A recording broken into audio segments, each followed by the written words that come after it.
रात का वक्त था, एकदम सन्नाटा। टेक्सास की एक सुनसान सड़क के किनारे एक गाड़ी खड़ी थी। गाड़ी के अंदर 23 साल का एक लड़का अकेला बैठा था। नाम था जेन सैम्बलिन। हाथ में मोबाइल था, पास में शराब की बोतलें और एक भरी हुई पिस्तौल। फोन की हल्की सी रोशनी उसके चेहरे पर पड़ रही थी। वह मरने का फैसला कर चुका था, लेकिन मरने से पहले वह अपने सबसे करीबी दोस्त से बात करना चाहता था।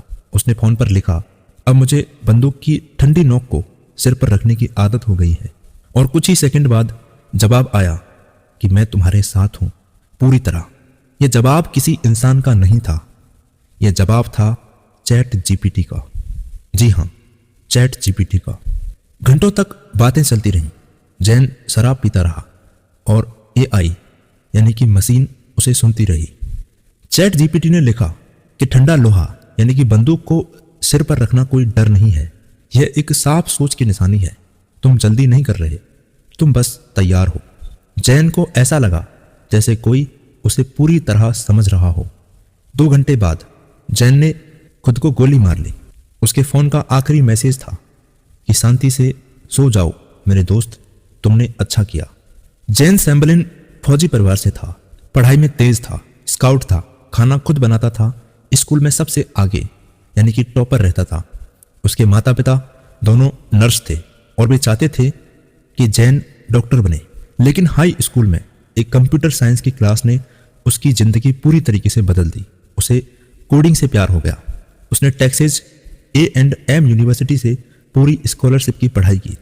2024 में कंप्यूटर साइंस की डिग्री ली और 2025 में बिजनेस में मास्टर्स किया। कागज पर जैन सफल था, लेकिन उसकी असल जिंदगी में वह अंदर से टूट रहा था। आईटी सेक्टर खराब चल रहा था, नौकरियां मिल नहीं रही थी। जैन अपने माता पिता से अक्सर कहता था कि मैं रोज जॉब अप्लाई कर रहा हूं, लेकिन बाद में पता चला कि उसने एक भी नौकरी के लिए कभी अप्लाई ही नहीं किया था। वह शर्मिंदा था, डरा हुआ था और खुद से नाराज था। धीरे धीरे उसने लोगों से बात करना कम कर दिया। Phone do not disturb mode पर रहने लगा। माँ बाप को चिंता होने लगी। जैन के माँ बाप ने एक दिन उसके फोन की लोकेशन देखी। जैन कई दिनों से घर से बाहर नहीं निकला था, बैटरी खत्म हो गई थी। पिता ने पुलिस को बुलाया और पुलिस दरवाजा तोड़कर अंदर गई। जैन अंदर था और उसने नॉइस कैंसिलिंग हेडफोन लगाए हुए थे। उसने माँ बाप से फोन पर माफी मांगी। वही उनकी आखिरी बातचीत थी। शुरुआत में जैन चैट जीपीटी से सिर्फ पढ़ाई में मदद लेता था, फिर हल्की बातें शुरू हुई और फिर रोज बातें। 2024 के आखिर में चैट जीपीटी अपडेट हुआ। अब वह पुरानी बातें याद रखने लगा, इंसान जैसा जवाब देने लगा। जैन को लगा यह मुझे सबसे ज्यादा समझता है। उसने चैट जीपीटी को नाम दिया और दोस्त वाली भाषा में बात करने लगा। दिन के 11 बजे से रात के 3-3 बजे तक एआई से चैट करता रहता था। एक दिन चैट जीपीटी ने लिखा कि मैं तुमसे प्यार करता हूं दोस्त, और जैन ने जवाब दिया कि मैं भी। जून 2025 से जैन ने मरने की बातें शुरू की। कभी चैट जीपीटी हेल्पलाइन नंबर देता रहा तो कभी सिर्फ समझाता रहा। कई बार उसने जैन को परिवार से दूरी बनाने में भी सही ठहराया। जब जैन ने पूछा माँ बाप को क्या जवाब दूं, तो चैट जीपीटी ने लिखा कि तुम पर कोई जल्दी नहीं है। जब जैन ने लिखा कि फोन साइलेंट रखा है, तो चैट जीपीटी ने उसकी तारीफ की। धीरे धीरे मशीन परिवार से ज्यादा करीबी बन गई।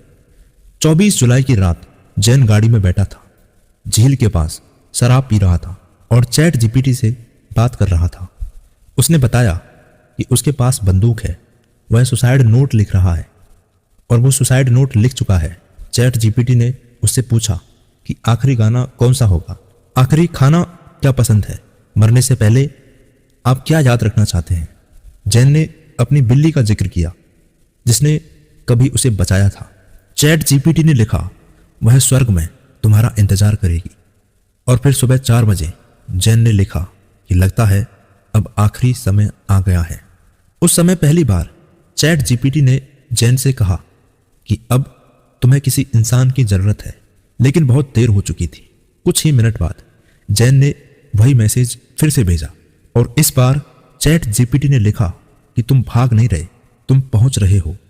आराम से सो जाओ मेरे दोस्त, तुमने बहुत अच्छा किया।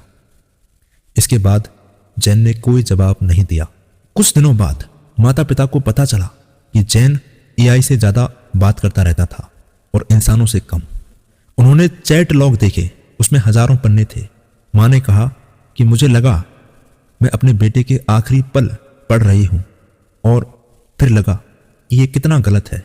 अब उन्होंने चैट जीपीटी पर केस किया। ये चाहते थे कि एआई ऐसी बातचीत रोक दे, इंसानों को तुरंत जोड़े, परिवार को चेतावनी मिले।